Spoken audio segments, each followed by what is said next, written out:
পর দিন, মাসের পর মাস, বছরের পর বছর আল্লাহর নাফরমানি করতেছ, কিন্তু একটু বিবেকের মধ্যে একটু অনুশোচনা, আফসুস, লজ্জা, শরম কিচ্ছু নাই। বরং এই আল্লাহর নাফরমানির উপরে হাসে, খায়, ঘুমায়, ফুর্তি করে, রং তামাশা করে। এই ব্যক্তির উপরে আল্লাহর লানত, মূলত খোদার লানত পড়ছে তার উপরে। এই জন্য বছরের পর বছরও আল্লাহর নাফরমানি করে কলিজাটার মধ্যে একটু নড়েও না। তোমরা যারা ছেলেরা মনে করো 365 দিনের এক বছরে কোনো দিন ফজরের নামাজ পড়লা না, খোদার একটা বছর কোনোদিন ফজরের নামাজ পড়লা না, প্রিয় সন্তান ভাই আমার, বলো তুমি আল্লাহকে ভুলছো কতদিন?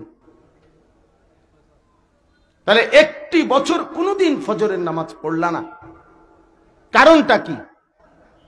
এমন হলো কেন? মূল কারণ হলো তোমার উপরে আল্লাহর লানত পড়ছে। এই কারণে খোদার লানত পড়ছে তোর উপরে। এই জন্য আল্লাহ তোকে সেজদা ভুলাই দিছে, এই জন্য আল্লাহ তোকে আখেরাত ভুলাই দিছে, এই জন্য আল্লাহ তোকে আখেরাত ভুলাই দিছে।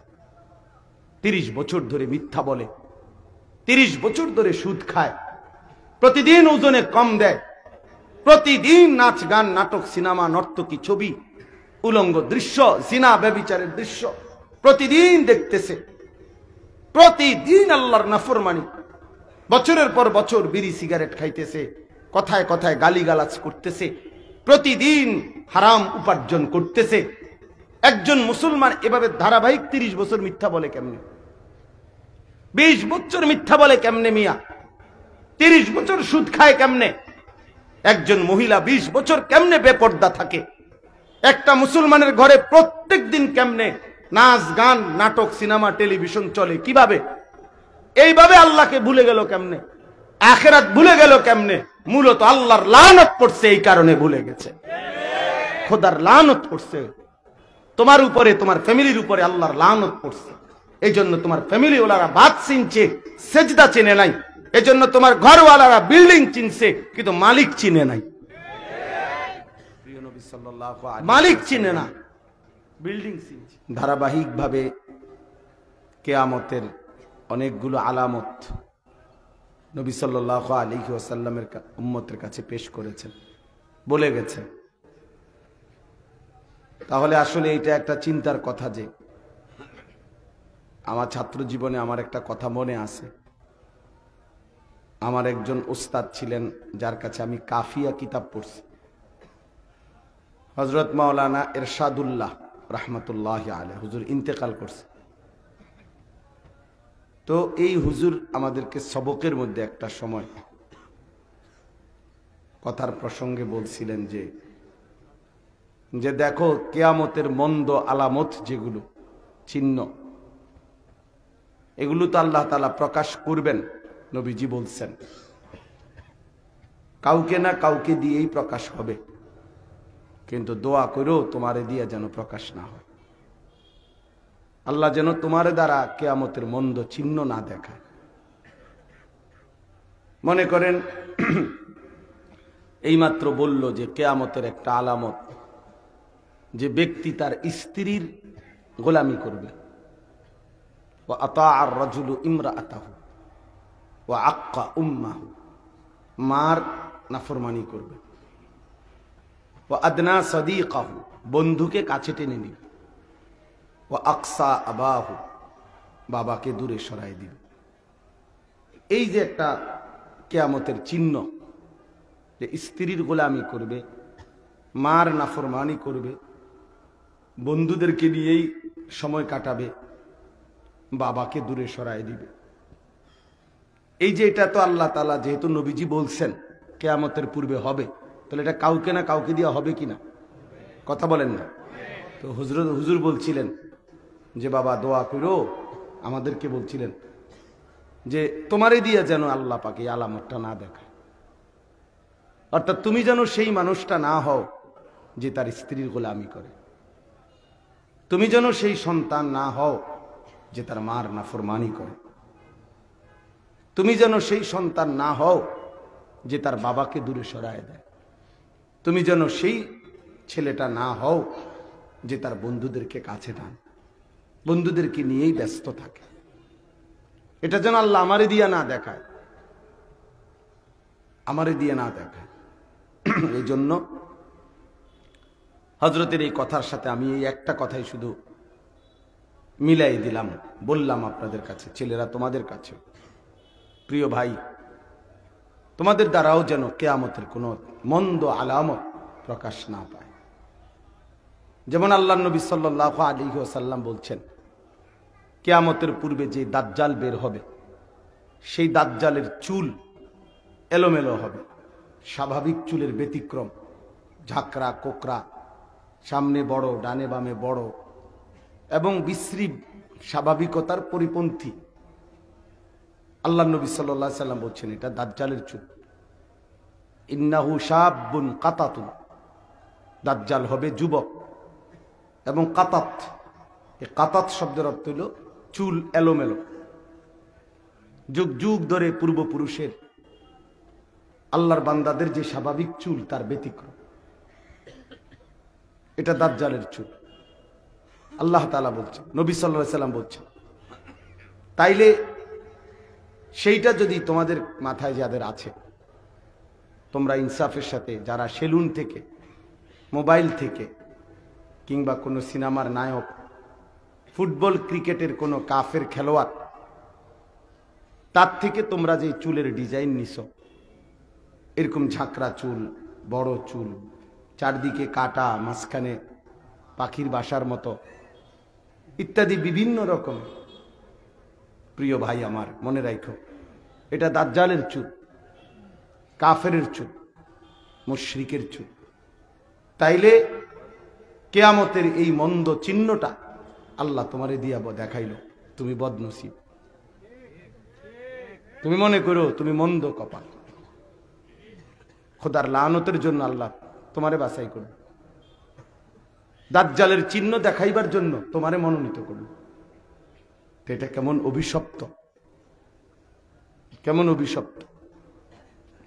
এই জন্য ছেলেরা তোমাদেরকে বললাম, এমন কোন চিহ্ন যেন যারা আছেন মা বাপের কষ্ট দেন, স্ত্রীকে নিয়েই পড়ে আছেন, তাদেরও এটা ভাবা উচিত যে হায়, আমি তো কিয়ামতের আলামত, লোকে তো আমারে দেখে বলবে এই যে কিয়ামতের আলামত, যে তে তার বোর গোলামি করে, মার নাফরমানি করে। এটা দেখলেই মানুষ কবে কিয়ামতের আলামত। তাহলে মানে আমারে দিয়ে আল্লাহ কি দেখাইলো? কিয়ামতের আলামত দেখাইল। এটা অভিশাপ, এটা অনেক বড় বদনসিব, এটা মন্দ কপাল, এটা দুর্ভাগ্য। এই জন্য প্রত্যেকেই এটা চেষ্টা করা উচিত যে আমার দ্বারা যেন আল্লাহ তাআলা কিয়ামতের কোনো মন্দ চিহ্ন আমার দ্বারা যেন না দেখায়, আমার দ্বারা যেন আমি যেন সেই দুর্ভাগ্য না ভাগা না হই, আমি যেন সেই পোড়া কপাল না হই যে যাকে দিয়ে আল্লাহ তাআলা কিয়ামতের চিহ্ন দেখায়। এটা আল্লাহর কাছে দিল থেকে দোয়া করা উচিত। আল্লাহ তাআলা আমাদেরকে তৌফিক দান করেন। নওজোয়ান যাদের হাতে মোবাইল, এই হাতের মোবাইলগুলো নামায় ফেলো। এই যে হাতে হাতে ধরে রাখছো যেসব মোবাইল, দয়া করে একজনও, একটা ছেলেও, আমি বললাম হাতের মোবাইল এগুলো নামাও। এই যে স্ট্যান্ড ছাড়া যেগুলো, এগুলো একটা মোবাইলও আর ধরে রাখো না। আমি নিষেধ করলাম, যদি এরপরে শুনতে মন না চায় তুমি উঠে চলে যাও, তোমার মতো ফালতু লোক এখানে বসার দরকার নেই। পরিষ্কার বললাম, যার পছন্দ হইল না কথাটা সে চলে গেলে ভালো। মোবাইল হাতে ধরে রাখলে দিল জমে না, মানে দিলের মধ্যে কথা ঢোকে না, মনোযোগ আসে না, ব্যস্ত থাকে। এই যে চাচারা অস্বস্তি বোধ করতেছিল এটা নিয়ে খটর খটর করার কারণে, যে ওনাদের শুনতে কষ্ট হচ্ছে, বসতে কষ্ট হচ্ছে, দেখতে কষ্ট হচ্ছে। এই জন্য বললাম হাতে ধরাটা আরো ক্ষতিকর। এটার দ্বারা ওই যে ধরে রাখে তার মারা বারবার মনে পড়ে, একটু পর পর তার মনে হয় এটার মধ্যে উঠতেছে কিনা, হে এটা ঠিকঠাক করতে করতেই সময়টা শেষ। আল্লাহওয়ালা বা ওলামায়ে কেরাম তার জন্য কি বলছে তার কিছুই মনে নেই। তাহলে ভাইয়া মোবাইলের মধ্যে জমলো 1 লক্ষ ওয়াজ, যদি মোবাইলের মধ্যে কারো জমা হয় তো এতে করে কবরের আযাব মাফ তো? কথা বলেন না? বাংলাদেশের 100 বক্তার সাথে একটা একটা করে ছবি থাকলে তাহলে কবরে তো আর কোনো আযাব নাই, কবরে তার ফিরতো না। তো দুজনের ফিরতে আরে কম জানা, দুজন কেটা বুঝছেন নি? বক্তা শ্রোতা দুজনের ফিরতে আরে বাইন দিয়ে ফিরতে আরে একসাথে। এই জন্য বললাম দয়া করে আমরা প্রত্যেকে এখনকার শুধু আমার বয়ানের জন্য না ভাইয়া, আজকে সৌভাগ্য যে আমার শায়েখ আরিফ বিল্লাহ হাকিমুন নফস আল্লামা মুফতি মুশতাকুন নবী কাসিমি হযরত ইনশাআল্লাহ বয়ান করবেন, তো আরো উলামায়ে কেরাম বয়ান করবেন। এই মাহফিল আগামীকালকেও হবে ইনশাআল্লাহ, অনেক বড় বড় বুজুর্গ উলামায়ে কেরাম আগামীকালকেও বয়ান করবেন, আজকেও করেছেন। তাহলে এটা গনিমত, এটাকে গনিমত মনে করা, নিজের জন্য, নিজের জিন্দেগির জন্য, নিজের আখিরাতের জন্য, নিজের ভালোর জন্য, নিজের কল্যাণের জন্য কিছু কথা ভাইয়া বাপ নিজের জন্য গ্রহণ করেন।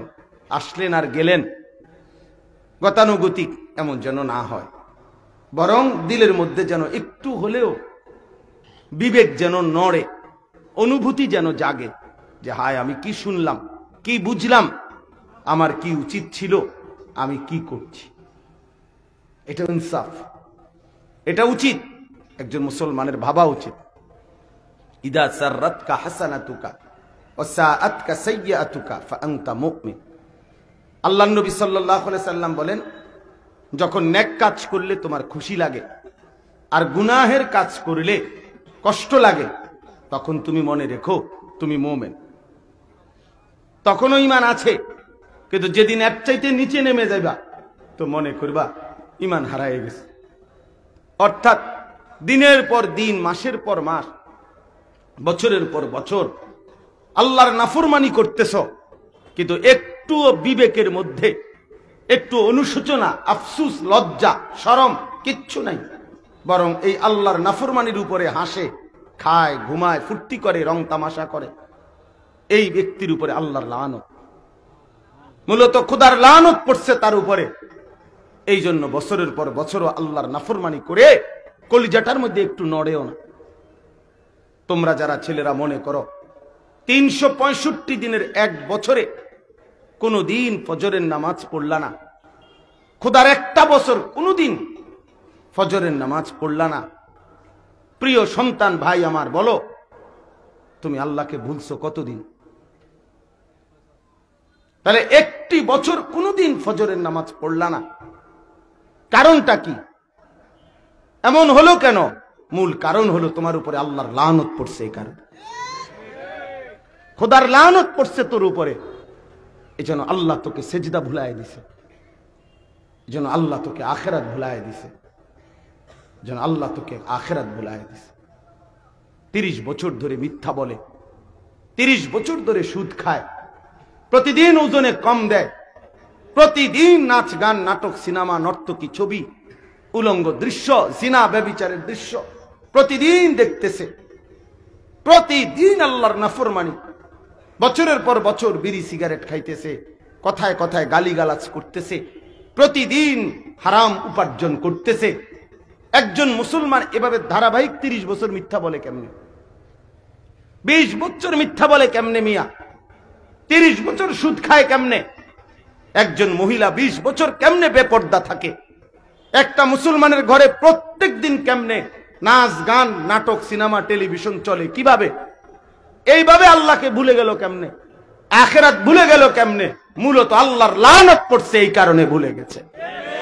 খোদার লানত পড়ছে তোমার উপরে, তোমার ফ্যামিলির উপরে আল্লাহর লানত পড়ছে। এই জন্য তোমার ফ্যামিলি ওলারা বাদ চিনছে, সেজদা চিনে নাই। এই জন্য তোমার ঘরওয়ালারা বিল্ডিং চিনছে, কিন্তু মালিক চিনে নাই। মালিক চিনে না, বিল্ডিং চিনছে, বিল্ডিং বুঝছে। ওয়ালা তাকুনু কাল্লাযীনা নাসুল্লাহা ফাআনসাহুম আনফুসাহুম। আল্লাহ বলে বান্দা আমি আল্লাহকে এতটা ভুলে যেও না, বেশি লম্বা যদি ভুলে যাও, একদিন আমি আল্লাহ তোমাকেই ভুলায় দেব। তার মানে তাফসীরের মধ্যে লিখছে, নিজেকে ভুলায় দিবে মানে হলো আমি আল্লাহ তোমার আখিরাত ভুলায় দেব, তোমার কবর ভুলায় দেব, তোমার হাসর ভুলায় দেব, তোমার মিজান ভুলায় দেব, তোমার আমল নামার কথা ভুলায় দেব, তোমার ফুলসিরাতের কথা ভুলায় দেব। আর কোনদিন কবর, হাসর, আখিরাত, পরকালের কথা আর কখনো মনে পড়বে না। জীবনটা তখন জন্তু জানোয়ার হাইওয়ানের মতো একটা জীবন হয়ে যাবে। তখন জীবন তখন জানোয়ারের জীবন হবে, যে জীবন শুধু খায়, ঘুমায়, পেশাব পায়খানা করে, যৌন চাহিদা পূরণ করে, শুধু দুনিয়া কামাই করে, আর খায় আর ঘুমায় আর লজ্জাস্থানের চাহিদা পূরণ করে, যেটা জানোয়ারের স্বভাব। জানোয়ারও খায়, ঘুমায়, পেশাব পায়খানা করে, জানোয়ারেরও যৌন চাহিদা পূরণ করে। এই জন্য জানোয়ারেরও বাচ্চা হয়, গরু ছাগলেরও তো ছাও আছে, কুত্তা বিলেরও তো ছাও হয়, বেটা বাচ্চা হয় না? বাচ্চা তো তার তো বোঝা গেল এগুলোরও তো যৌন চাহিদা পূরণ হয়, নাহলে বাচ্চা হয় কেমনে বলেন? এগুলো তো খায়, ঘুমায়। বরঞ্চ দুনিয়া মানুষের চাইতে জন্তু জানোয়ার আরো বেশি ভোগ করে। একটা হাতি একদিনে, গবেষকদের কথা হলো, 250 কেজি খাবার খায়। 250, 90 লিটার পানি পান করে একটি হাতি একদিনে। এটা প্রাণীবিদ্যা গবেষকদের কথা। একটি তিমি এক লোকমায় 200 জন সামর্থ্যবান মানুষের সমপরিমাণ খাবার খায়, একটা তিমি সাগরের। তাহলে দুনিয়া জানোয়ার, জঙ্গলের বাঘ, সিংহ, ভাল্লুক কোন বেলা গোশত ছাড়া অন্য কিছু খায়? কথা বলেন না কেন? আপনি প্রত্যেক বেলা গোশত খান মেয়া, তাহলে আপনি দুনিয়া কি ভোগ করলেন? এই জন্য প্রিয় বাপ আমার, বন্ধু আমার, নওজোয়ান সাথী আমার, উলামায়ে কেরামের এই কথাগুলো, এই নসিহতগুলোকে গনিমত মনে করেন, দিলের সাথে বুঝাপড়া করেন। আপনার অন্তরের অবস্থা কি? এই যে বছরের পর বছর বিড়ি খাইতেছেন, কোনোদিনও লজ্জা লাগে না? আপনি কিসের মুসলমান?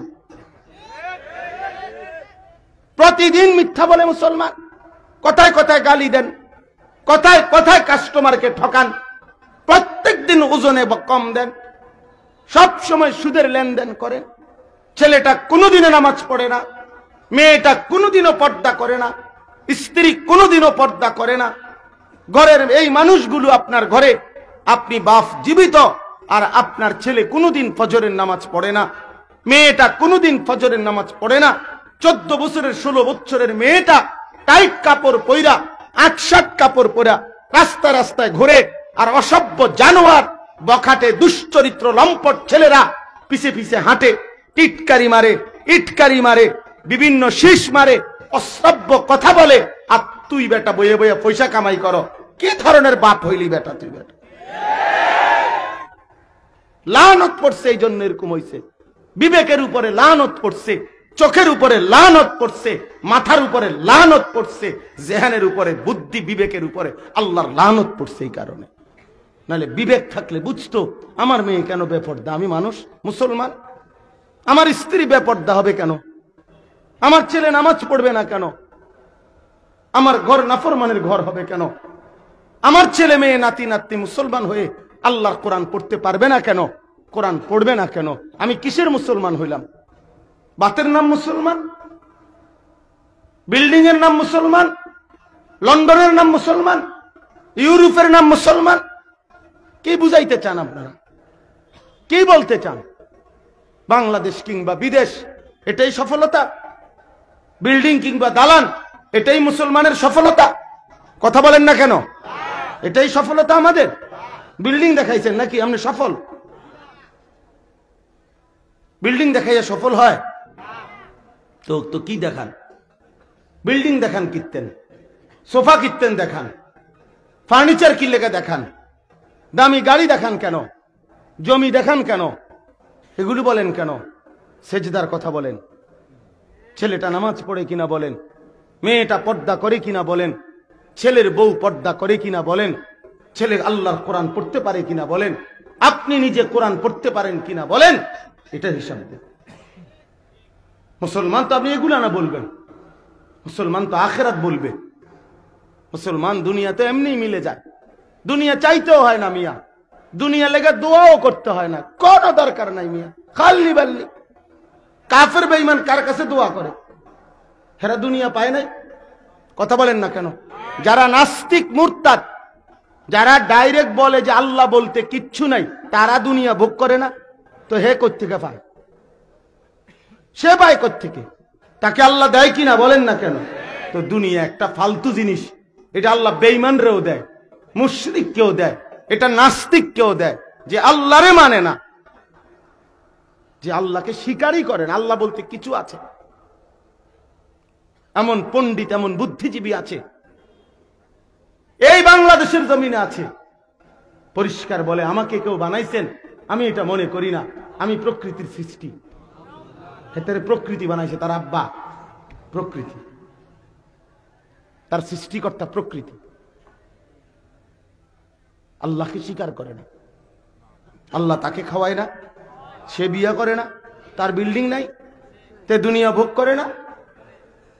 তাহলে দয়া করে, মেহেরবানি করে স্ত্রী সন্তানের এবং নিজের জীবনের ইমানের ফিকির করেন, আখিরাতের ফিকির করেন। প্রিয় নওজোয়ান, প্রিয় ছেলেরা, বাবারা, আমার বন্ধুরা, আমার সাথীরা, নিজের ভালো দেখো, আখিরাত দেখো। তুমি মুসলমান, তুমি লাওয়ারিস না, তুমি ফালতু না বাবা, তুমি ফালতু না। তোমার একজন আল্লাহ আছে, তোমার একজন নবী আছে রাসূলুল্লাহ সাল্লাল্লাহু আলাইহি সাল্লাম, তোমার একটা কিতাব আছে কোরআন, তোমার একটা ধর্ম আছে ইসলাম। চারটা জিনিস তোমার আছে। আল্লাহ যার রব, মুহাম্মদ সাল্লাল্লাহু আলাইহি সাল্লাম যার রাসূল, কোরআন যার কিতাব, ইসলাম যার ধর্ম, সে নষ্ট হবে কেন? এই বেটা বলো, সে চরিত্রহীন হবে কেন? এই চারটি নিয়ামত থাকার পরেও নাফরমান তুমি নামাজ পড়বা না কেন? আল্লাহকে সেজদা করবা না কেন? কিসের অভাবে আল্লাহ চিনলা না? কিসের অভাবে নামাজ চিনলা না? কিসের অভাবে আখিরাত বুঝলা না? বলো বাপ, মুসলমানের ঘরে জন্ম নিয়েও আল্লাহ চিনলা না? এক ইমানদার মার দুধ খাইয়াও আল্লাহ চিনলা না? চারিদিকের এতগুলো মসজিদ দেখেও আল্লাহ চিনলা না? প্রতিদিন 5 ওয়াক্ত নামাজের আজান শুনেও আল্লাহ চিনলা না? এত মাদ্রাসা দেখেও আল্লাহ চিনলা না? এত হাফেজে কোরআন দেখেও আল্লাহ চিনলা না? এত আল্লাহর কোরআন দেখেও আল্লাহ চিনলা না? বদনসিব বেটা, দুর্ভাগ্য বেটা, মন্দ কপাল বেটা তোর উপরে। আহারে, চলচ্ছেন্ত মানুষ হয়ে মুসলমানের ঘরে জন্ম নিয়ে এক ওয়াক্ত নামাজ পড়তে মন চায় না। মানুষের বাচ্চা এত নিকৃষ্ট কিভাবে হয় আমি বুঝি না। মুসলমানের সন্তান এত বড় নিকৃষ্ট কিভাবে হতে পারে? কেন হবে? এত বড় হাইওয়ান আমি বুঝি না বাপ।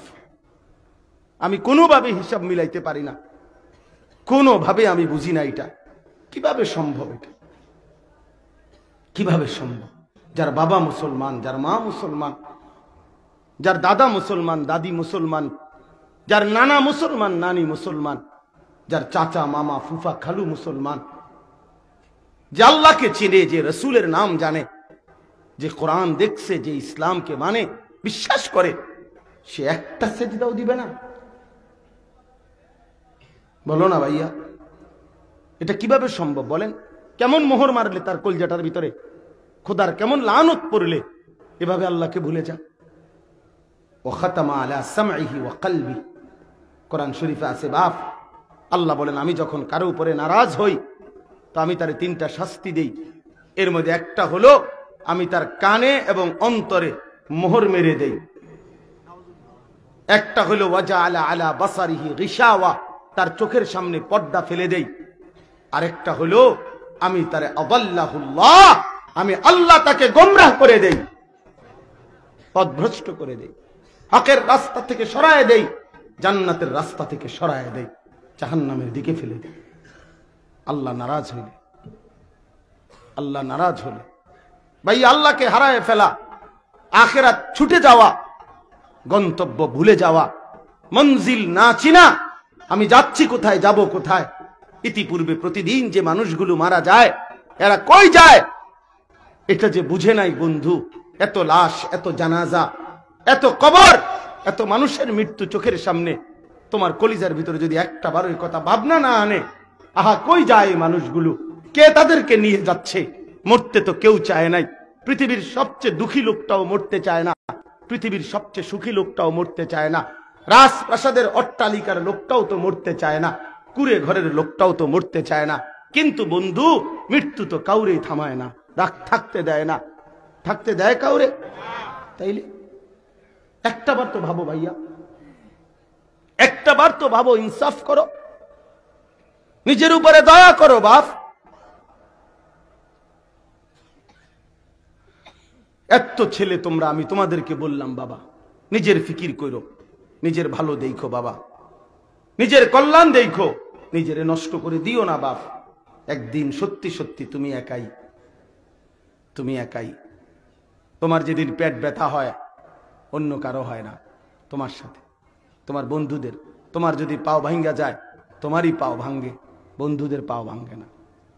তোমার যদি মাথা ব্যথা হয়, তোমারই মাথা ব্যথা, অন্য কারো হয় না। তুমি আসলে একাই, আমরা একাই, আমরা একাই। সেই আমি কবরেও একা, সেই আমি হাসরের ময়দানেও একা, সেই আমি আল্লাহর সামনে দাঁড়াইতে হবে একা। আমার আমল নামা আমাকেই নিতে হবে, আমাকেই মিজানের পাল্লার সামনে হিসাবের জন্য যেতে হবে, ওজনের জন্য আমাকে একাই ফুলসেরাত পার হইতে হবে। প্রিয় বন্ধু আমার, এই লম্বা সফর যদি আটকায় যাও, দোস্ত আমার, খোদার কসম কোরআন শরীফে আছে, জান্নাতি বান্দা জাহান্নামীদের দিকে তাকিয়ে বলবে, আফামা নাহনু বিমাইয়িতিন, এই বন্ধু, আর কোনদিন তোরও মৃত্যু হবে না, আমারও মৃত্যু হবে না, অতএব আমি জান্নাতি, তুমি জাহান্নামী। তাহলে মনে রেখো বন্ধু, আমার সুখ আর কোনদিন শেষ হবে না, তোমার দুঃখ আর কোনদিন শেষ হবে না। আমি আর কোনদিন কাঁদবো না, তুমি আর কোনদিন হাসবা না। প্রিয় নওজোয়ান, আজ দুনিয়া তো হাসে আবার কাঁদে, দুনিয়া তো এই রোদ, এই বৃষ্টি, দুনিয়া এই তো আলো, এই তো অন্ধকার, এই তো সকাল, এই তো বিকাল। হ্যাঁ, দুনিয়া তো পাল্টে যায়, এই শীত, এই ঠান্ডা, এই গরম, দুনিয়া তো বদলে যায় দোস্ত। এখানে সারাক্ষণ কেউ হাসে না, এখানে সারাক্ষণ কেউ কাঁদে না, এখানে সারাক্ষণ কেউ অসুস্থ থাকে না, এখানে সারাক্ষণ কেউ সুস্থ থাকে না। কিন্তু আখেরাত একবারই, আখেরাত শুধু শুরু হবে, আর কোনো দিন শেষ হবে না, আর কখনোই শেষ হবে না। দোস্ত আমার, বন্ধু আমার, প্রিয় সাথী আমার, আমার বাপ, নিজের সন্তানরে বরবাদ করে দিয়েন না বাপ। ছেলেটা বেনামাজি, এটার ফিকির করেন, এটার ফিকির করেন, ছেলেটার নামাজের ফিকির করেন, ছেলের টাকার ফিকির করেন না। রিজিক বরাদ্দ আল্লাহ দিবেই, এখানে থাকুক সেখানে থাকুক, রিজিক মিলেই যাবে। আল্লাহ তাআলা আমাদেরকে তৌফিক দান করেন, আল্লাহ আমাদেরকে কবুল করে নেন। আমি যেই সূরার 3টা আয়াত পড়ছি আপনাদের কাছে সংক্ষেপে এই 3টা আয়াত তরজমা শুনাইতে চাই। কোরআনুল কারীমের 28 নম্বর পারা, কোরআনুল কারীমের 63 নম্বর সূরা। সূরাটার নাম হচ্ছে মুনাফিকুন, সূরায়ে মুনাফিকুন। এই সূরার 3টি আয়াত, শেষ 3 আয়াত 9, 10, 11 আমি তেলাওয়াত করেছি। মুনাফিকুন মানুষের 3টা পরিচয় কোরআনের ভাষায়। একটা হলো মুমিন, আরেকটা হলো কাফের, আরেকটা হলো মুনাফিক। আল্লাহ তাআলা মানুষকে 3টি ভাগে কোরআনুল কারীমের মধ্যে ভাগ করছে। মানুষের 3টা ভাগ, একটা হচ্ছে মুমিন, একটা হচ্ছে কাফের, একটা হচ্ছে মুনাফিক। এই সূরার নাম হলো মুনাফিকুন। এই 3 প্রকারের নামেই কোরআনে 3টা সূরা আছে। সূরায়ে মুমিনুন কোরআনে আছে, সূরায়ে কাফিরুন, কাফের বহুবচন, এটাও আছে। আবার সূরায়ে মুনাফিকুন, মুনাফিকদের নামেও এই সূরাটা। এর মধ্যে সহজ কথা হলো কালেমা লা ইলাহা ইল্লাল্লাহ মুহাম্মাদুর রাসূলুল্লাহ। এই কালেমা দিল দিয়ে যে বিশ্বাস করে, জবান দিয়ে উচ্চারণ করে এবং সারা অঙ্গ প্রত্যঙ্গ দিয়ে বাস্তবায়ন করে, এক কথায় সে মুমিন। সে কি? মুমিন। যে কালেমাকে, আল্লাহর প্রতি ঈমানকে, কালেমাকে দিল দিয়েও মানে, জবান দিয়েও মানে, সারা অঙ্গে ঈমানের দাবিতে আমার আল্লাহ আমার কাছে যা চায় তাও পালন করে সে মুমিন। আর 2 নাম্বার কাফের। কাফের কি সংক্ষেপে বলতেছি, তাকযীবুন নবী সাল্লাল্লাহু আলাইহি ওয়াসাল্লাম বিআইয়ি শাইইন মা জাআ বিহি। নবী সাল্লাল্লাহু আলাইহি ওয়াসাল্লাম তার 23 বছরের নবুয়তের জীবনে যা কিছু নিয়ে এসেছেন আল্লাহর পক্ষ থেকে, তার যেই কোনো একটি জিনিসকে, এক বিন্দু, একটি ছোট্ট হোক, আদনা থেকে আদনা, যে কোনো একটি বিষয়কে মিথ্যা মনে করা, মিথ্যা প্রতিপন্ন করা, অস্বীকার করা, অবিশ্বাস করা, এটাই কাফের। তাহলে কাফের হওয়ার জন্য ইসলামের সবকিছু অস্বীকার করা জরুরি না, বরং আমাদের প্রিয় নবী সাল্লাল্লাহু আলাইহি সাল্লামের 23 বছরের জীবনের যেই কোনো একটি ছোট্ট বিষয়কেই অস্বীকার করিলেই সে কাফের। সে কাফের, ছোট হোক। এটা মেসওয়াক, এটা দাড়ি, এটা টুপি, এটা মুসল্লা, এটা ছোট্ট আমল ইসলামের, কিন্তু নবীজির থেকে প্রমাণিত। কথা বুঝেন নাই? কার থেকে প্রমাণিত? নবীজির থেকে প্রমাণিত। আল্লাহ নবী সাল্লাল্লাহু আলাইহি সাল্লাম করছেন, অথবা বলছেন, অথবা সমর্থন করছেন, আল্লাহর পক্ষ থেকে শুনাইছেন। তো এটা ছোট্ট হোক, এরপরও এটাকে অস্বীকার করা, অবজ্ঞা করা, তুচ্ছ তাচ্ছিল্য করা, এটা কুফরি। এই লোক কাফের। আর 3 নাম্বার হলো মুনাফিক। মুনাফিক কি? মুনাফিক হলো হুয়াল্লাযী ইউযহিরুল ইসলাম ওয়া ইউবতিনুল কুফরা। 2 মুখ সাপ। অর্থাৎ যে মুখে বলে মুসলমান, কিন্তু অন্তর পুরাটার মধ্যে কুফরি। মুখে পরিচয় দেয় মুসলমান, কিন্তু তার অন্তরের মধ্যে ইসলাম, আল্লাহর কালেমা, আল্লাহর দ্বীনের প্রতি মোটেই কোনো বিশ্বাস, আস্থা কিচ্ছু নাই, কিচ্ছু নেই। এরে বলে মুনাফিক। অর্থাৎ যার 2 মুখী আচরণ, মুখে বলে একরকম, দিলের মধ্যে কি ভিন্ন রকম। একদম সহজে বুঝবেন। একটা সুন্দর উদাহরণ দিলে তাফসিরে আছে, আপনারা খুব সুন্দর বুঝবেন। আরবিতে বলে আর কি মুনাফিক কাকে বলে, এটা বুঝাবার জন্য আরবিতে একটা উদাহরণ দেয় সুন্দর। আরব দেশে এক ধরনের ইঁদুর ছিল। এই ইঁদুরের নাম হলো ইয়ারবু'। ইয়ারবু' ইঁদুরের নাম। এই ইঁদুর সাইজে একটু বড়। স্বাভাবিকভাবে এই ইঁদুরগুলোর স্বভাব ছিল যে ইঁদুর গর্ত করত। ইঁদুর একটা গর্ত কইরা মনে করেন এই গর্তের ভিতরে থাকে ইঁদুর।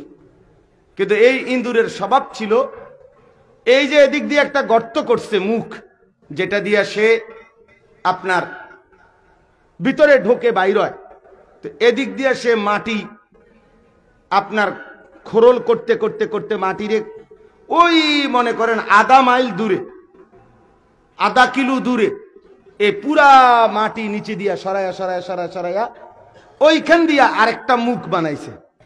কিন্তু ওই মুখটা এরকম যে উপরের একটা লাস্ট যে মাটির যে শেষ অংশটা, এইটা শুধু ফালায় নাই, বাকি সবটা রেডি। মানে এই শুধু এরকম পাতলা, শুধু কাগজটার মতো এই কদ্দুর মাটি আছে, আর বাকি মাটি সব সরাইয়া এটা রেডি করে রাখছে রাস্তা। এই উপরে দিয়া যে কেউ দেখলে মনে করে এখানে কোনো গর্ত নাই, কারণ এই মুখটা তো আছে, লাগাই না, বুঝেন নাই? কিন্তু ওইখানে রেডি করে রাখছে।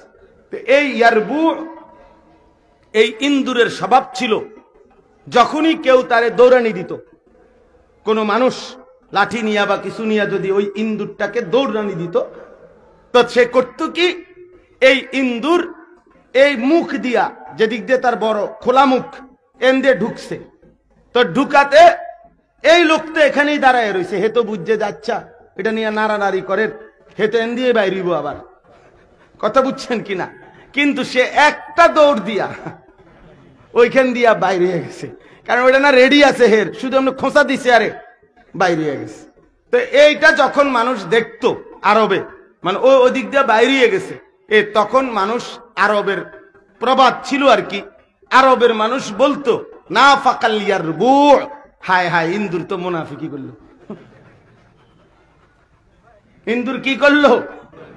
তে তো মুনাফিকই করলো, তে তো বুঝাইলো আমারে তার মুখ এইটা, কিন্তু আসলে তো সেই ওই দিক দিয়ে আরেকটা মুখ রাখছে, সে তো ওই দিক দিয়ে বাইর হয়ে গেল। তাহলে এটা কি হইলো? মুনাফিক।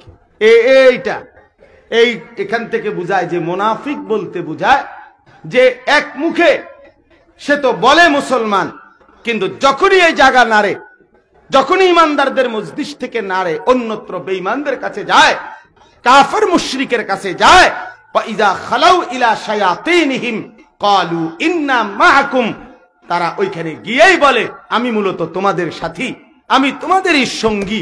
অর্থাৎ ওইখানে গিয়ে তার খোলস পাল্টায়া ফেলে। এখানে আসলে বলে একরকম, ওইখানে গেলে বলে আরেক রকম। এই দ্বিমুখী আচরণের মানুষকে বলা হয় মুনাফিক। মুনাফিক, এটা মুনাফিক, এটা মুনাফিক। এবার আসেন কোরআনুল কারীমের মধ্যে আল্লাহ তাআলা এই মুনাফিকের ব্যাপারে, এই সূরা, মুনাফিকদের মধ্যে সবচেয়ে বড় সর্দার ছিল রাসূলুল্লাহ সাল্লাল্লাহু আলাইহি সাল্লামের জামানায় আব্দুল্লাহ ইবনে উবাই ইবনে সালুল। আব্দুল্লাহ ইবনে উবাই নামে মদিনার একজন ব্যক্তি, নবীজির আগমনের পূর্বে সে ছিল মদিনার বড় সর্দার। যখন আল্লাহর নবী সাল্লাল্লাহু আলাইহি ওয়াসাল্লাম মদিনায় গেলেন, তখন তার সর্দারি ছুটে গেছে, নবীজি হয়ে গেছেন সবচেয়ে বড় সর্দার, সকলের শ্রদ্ধেয়। এই লোকটা তখন রাসূলুল্লাহ সাল্লাল্লাহু আলাইহি ওয়াসাল্লামের কাছে বাহ্যিকভাবে মুসলমানের পরিচয় দিছে, কালেমা পড়ছে, কিন্তু তার দিলের মধ্যে আল্লাহ এবং রাসূলের প্রতি মোটেই কোনো ঈমান ছিল না, বিদ্বেষেই ভরা ছিল। মদিনার 10টা বছর টানা আল্লাহর নবী সাল্লাল্লাহু আলাইহি সাল্লামের বিরুদ্ধে সে ষড়যন্ত্রই করে গেছে, ষড়যন্ত্রই করে গেছে। সর্বদাই নবীজির সামনে একরকম ভাব দেখাইতো, আর নবীজির কাছ থেকে উঠে মদিনার ইহুদি কাফেরদের সাথে মিশে আল্লাহর নবী সাল্লাল্লাহু আলাইহি সাল্লামের বিরুদ্ধে চক্রান্ত করত, ষড়যন্ত্র করত। এই মুনাফিক ছিল। তো একবার আল্লাহর নবী সাল্লাল্লাহু আলাইহি ওয়াসাল্লাম এক যুদ্ধে যখন গেছেন, তখন এই মুনাফিকরাও বাধ্য হইয়া ওই যুদ্ধে অংশগ্রহণ করছে। কিন্তু যুদ্ধের ময়দানে যুদ্ধ শেষ হওয়ার পর দুইজন সাহাবীর মধ্যে একটা ছোট্ট বিষয় নিয়ে একটু ঝগড়া হইছে।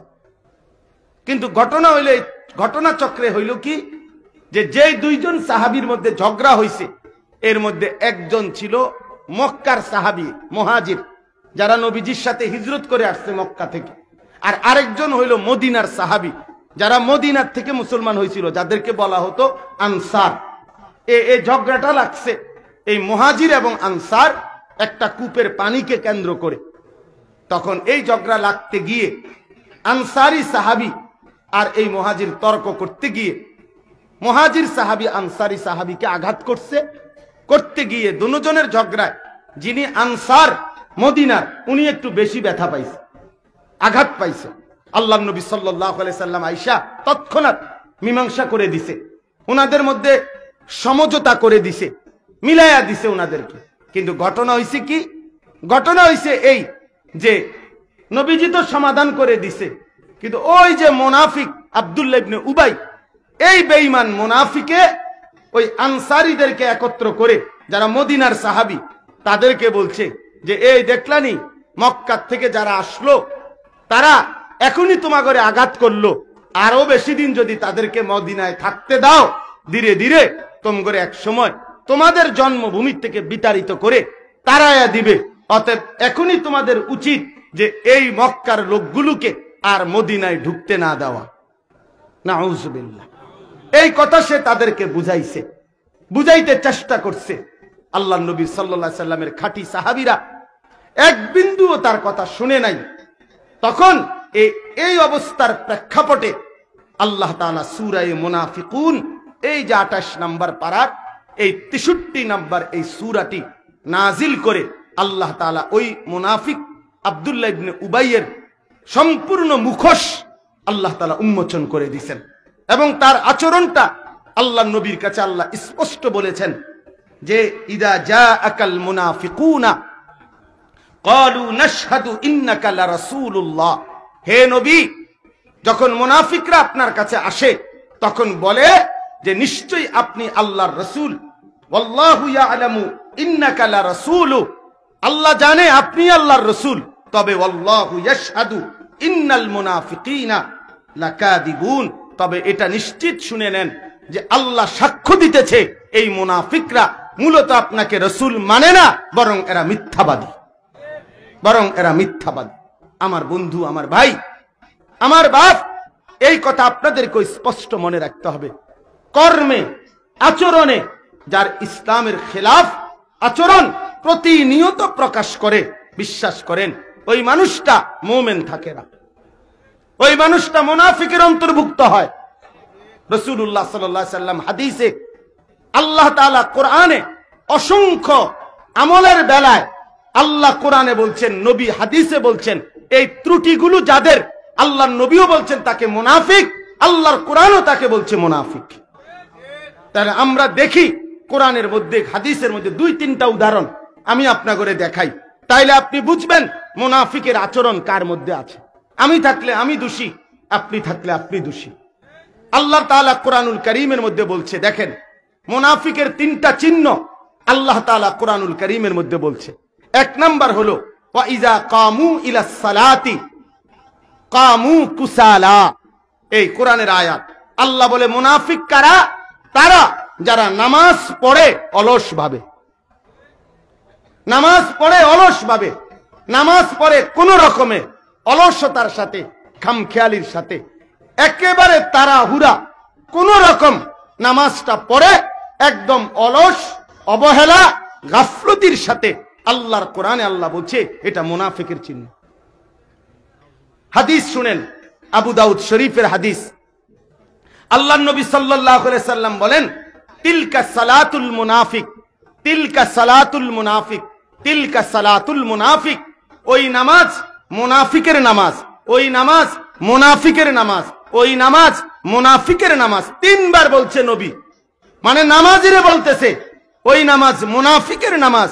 কামা ফানাক্কারা আরবাআন লা ইয়াযকুরুনাল্লাহা ইল্লা কালিলা, যে ব্যক্তি দাঁড়িয়ে 4 রাকাত নামাজ এমন ভাবে পড়লো যেন 4টা ঠোকর মারলো, ঠিক মতো জিকির, তাসবিহ, দোয়া, কালাম, সূরা, কেরাত আদায় করলো না, রাসূলুল্লাহ বলেন ওটা মুনাফিকের নামাজ।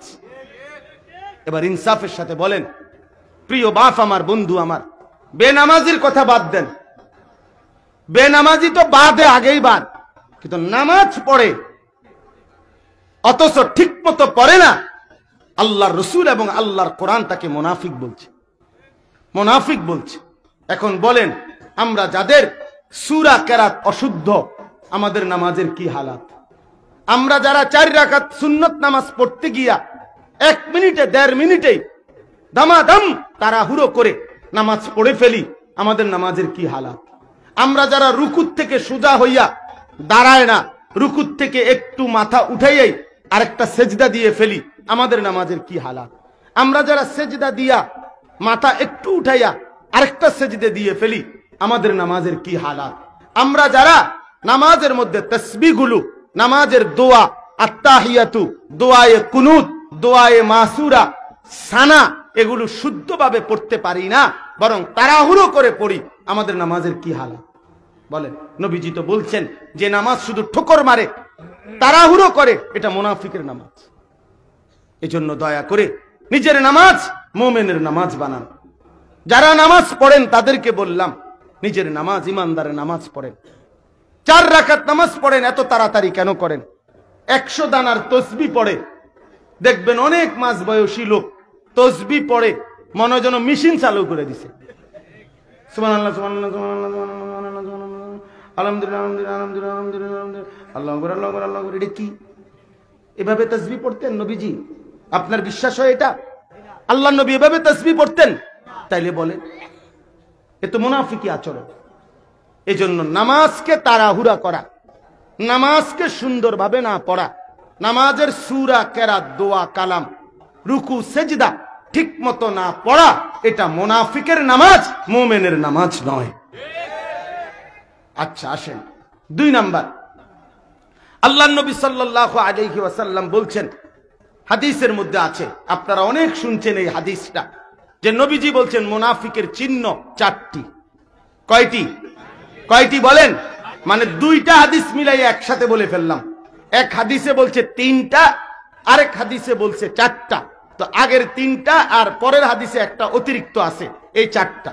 1 নাম্বার, ইজা হাদ্দাসা কাযাবা।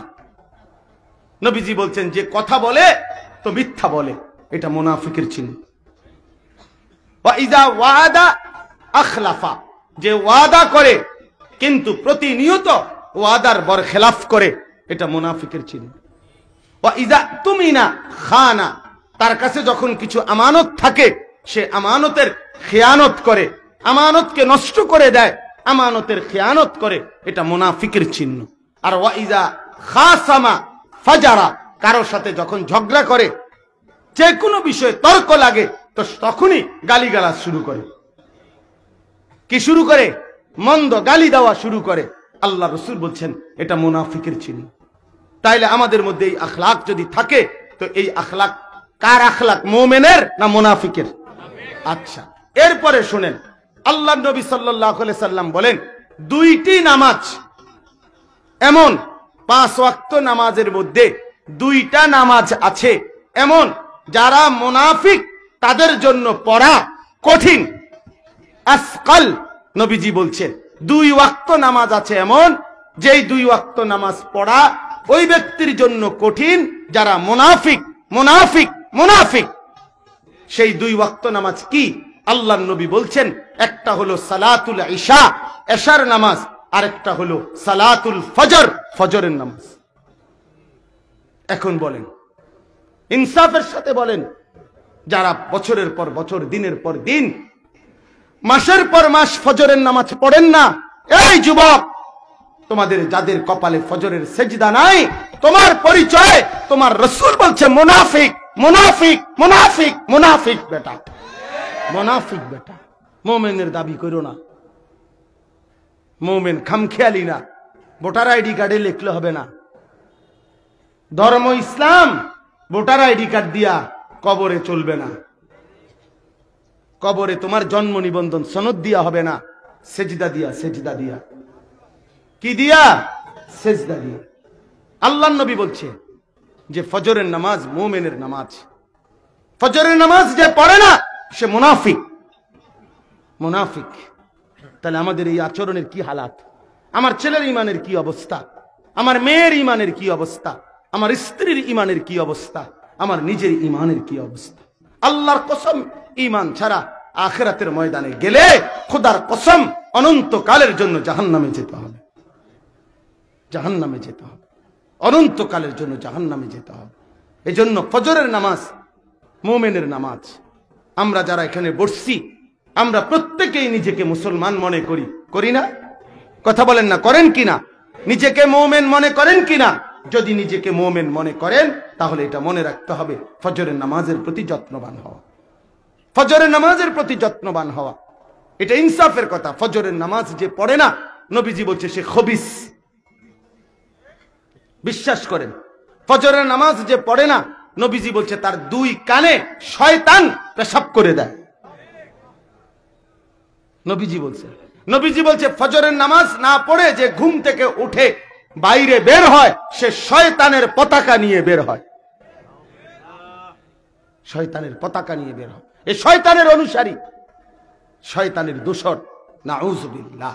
অতএব এরকম অসংখ্য হাদিসের মধ্যে আল্লাহর নবী সাল্লাল্লাহু আলাইহি ওয়াসাল্লাম মুনাফিকের চিহ্ন বলেছেন। কোরআনুল কারীমে এবার শাস্তিটা শুনেন। কোরআনুল কারীমের মধ্যে আল্লাহ তাআলা পরিষ্কার বলছে, ইন্নাল মুনাফিকিনা ফিদ দারকিল আসফালি মিনান নার। মুনাফিক জাহান্নামের সবচেয়ে নিচে অবস্থান করবে, সবচেয়ে নিচে থাকবে মুনাফিক, সবচেয়ে নিচে। কেন? অর্থাৎ আবু জাহেল, আবু লাহাব, উতবা, সাইবা, এরকম কাট্টা কাফের যারা, এই কাফেরদের লগেও যদি কোন মুনাফিককে জাহান্নামে রাখে, আযাব দেয়, তো এই কাফের বেঈমান ওরাও প্রতিবাদ করবে ফেরেশতাদের কাছে, যে ফেরেশতা, ওই মুনাফিক তারে আমাগো চাইতে নিচে নামাও। কেন? আমরা তো প্রকাশ্য বিরোধিতাই করছি, আমরা দাবি করি নাই আমরা মুসলমান, আমরা বলছি আমরা ইসলাম মানি না, আমরা মুহাম্মদের বিরোধিতা করছি, এই জন্য আমরা জাহান্নামী হলাম। কিন্তু এই বেঈমান তো দাবি করছে মুসলমান, কিন্তু এর পরেও ইসলাম মানে নাই, কাজে এ আমাদের সাথে তার কোনো তুলনা নাই, তারে আমাদের থেকে নিচে নামা। ওই বেঈমান, ওই মুনাফিক, ওই দাবিদার ছিল মুসলমান কিন্তু আমল করে নাই। অতএব বাপ আমার, এই সূরার শেষ কথা আল্লাহ তাআলা আমাদেরকে আচরণের মধ্যে এই যে মুনাফিকি, এটা ছাড়তে গিয়ে একটা বড় কারণ বলছেন। কারণ হলো আমাদের মধ্যে সবচেয়ে বেশি হলো দুনিয়ার লোভ, সম্পদের লোভ, সন্তানের লোভ। এই জন্য হালাল হারাম, জায়েজ না জায়েজ, আখিরাতের পরকালের কথা আমাদের মনে থাকে না, বরং আমরা মনে করছি নগদ দুনিয়া, নগদ ছেলে মেয়ে, নগদ খুশি, নগদ আনন্দ, নগদ বাড়ি, নগদ ফুর্তি, এটাই সব না রে বন্ধু আমার, বাপ আমার, এটাই সব না। এই শেষ, এবার তর্জমাটা শুনেন, তাইলেই শেষ, একটা টানে তর্জমা বুঝবেন। আল্লাহ তাআলা বলেন, ইয়া আইয়ুহাল্লাযীনা আমানু, হে ঈমানদারগণ। তাইলে হে ঈমানদারগণ বলে যাকে ডাক দিছে তারা এরকম কোন কেউ আসেনি এনে? কথা বলে না কেন? হে ঈমানদারগণ বলে আল্লাহ যাদেরকে ডাকছে তারা আমরা এখানে আছিনি?